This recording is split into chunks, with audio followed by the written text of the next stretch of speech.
जनपद सहारनपुर में कृषि मंत्री सूर्य प्रताप शाही ने किसानों को कृषि बिल के संबंध में समझाने का प्रयास किया। किसानों ने प्रधानमंत्री के संबोधन को विस्तार से सुना और समझा। पीएम नरेंद्र मोदी ने किसानों को समझाने का प्रयास किया। किसानों ने पीएम की बात सुनकर कृषि बिल का समर्थन किया।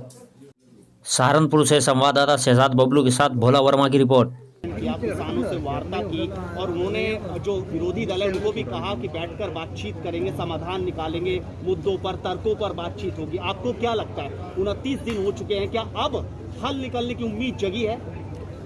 देखिए, सारी परिस्थितियों को प्रधानमंत्री जी ने किसानों के समक्ष रखा है और किसानों को खुशहाली और समृद्धि लाए बिना यह देश खुशहाल और समृद्धशाली नहीं हो सकता।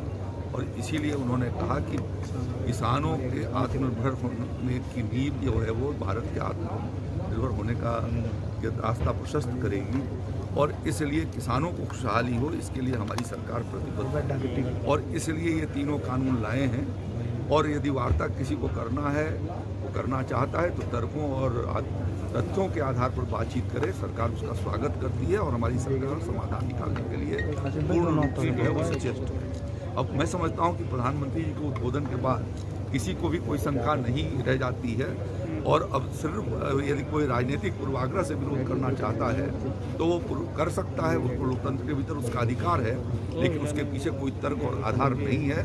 यह पूरा देश आज जान गया है। लेकिन सर, सरकार तो लगातार चिट्ठी किसानों को लिख रही है, किसान सरकार को लिख रहे हैं, लेकिन हल नहीं निकल रहा है। क्या सरकार किसानों की बातों को मानेंगे? वो कह रहे कि एमएसपी अभी प्रधानमंत्री जी ने कहा कि कोई ठोस सुझाव दे, हम उसके लिए तैयार हैं। तो ठोस सुझाव देते क्यों नहीं? तीनों कानून को रद्द करो, ये कौन सी मांग है? और कैसा ये इस तरीके का जिद कि हमें चंदा मामा ला करके दे दो और हम तब जो है वो आपके साथ चलेंगे, नहीं तो नहीं जाएंगे। तो इस तरीके का जिद तो नहीं चल सकता है।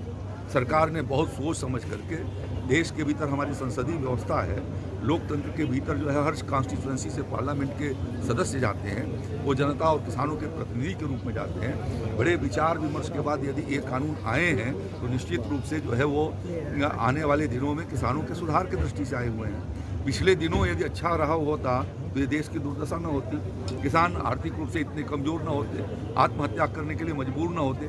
यदि वो नीतियाँ सही नहीं थी तभी तो कई अनेक कमीशन बनाए गए और उन्होंने अपने सुझाव दिए। उन सुझावों में इन नीतियों के बारे में जो आज नीतियाँ आई हैं कृषि सुधार बिल के माध्यम से, उसके बारे में उनके रिकमेंडेशन थे, अब लागू कर दिए गए हैं। आप ही की सरकार ने कमेटियाँ बनाई, भूपेंद्र सिंह हुड्डा की कमेटी किसने बनाई थी? शरद पवार जी किस सरकार के कृषि मंत्री थे? स्वामीनाथन कमेटी की रिपोर्ट की सरकार के ज़माने में आई, क्यों नहीं आपने उनको लागू किया? ये सारी परिस्थितियों को प्रधानमंत्री जी ने देश के किसान भाइयों के सामने रखा है। पूरे मुद्दे पर राजनीति हो रही है। कल मार्च भी निकाला राहुल गांधी, प्रियंका गांधी, खुद मुख्यमंत्री योगी भी कहती रहे कि किसानों के कंधों पर बंदूकें चल रही है। आपको 29 दिन बाद क्या नजर आता है, क्योंकि आप भी कृषि मंत्री है, आपके ऊपर भी एक बड़ी जिम्मेदारी है? देखिए, वह जो आंदोलन हो रहा है वो निराधार हो रहा है और सिर्फ भ्रम और भ्रांतियों और झूठे तथ्यों के आधार पर अफवाहों को पैदा करके आंदोलन किया जा रहा है। उस आंदोलन के पीछे कोई दम नहीं है। हाँ, जो किसान भाई गुमराह होकर के आए हैं, प्रधानमंत्री जी ने उनसे अपील की है और सरकार ने बार बार इस बात को